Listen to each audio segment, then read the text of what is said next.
aqui a gente tem a bacia. Essa bacia é onde que ela vai aqui concentrar as cinzas do produto. Vamos pegar as medidas aqui, ó. Ela tem 40 centímetros de largura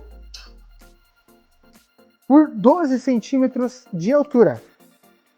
Aqui agora a parte principal, que seria o corpo da lareira, ok? Aqui embaixo vai mais um manual de instalação completinho para você. O chapeuzinho da chaminé.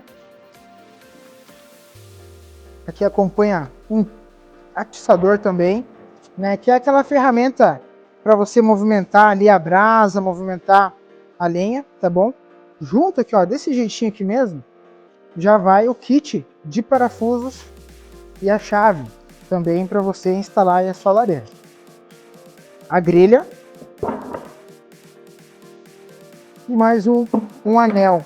Aqui então a gente tem o cano, né, da chaminé. Vou tirar aqui a embalagem com cuidado para não danificar. Agora já estamos aqui com todas as peças prontas para montagem, né? Já desembalamos e vai chegar assim para ti. E a gente agora vai mostrar para você como que é essa parte da montagem passo a passo.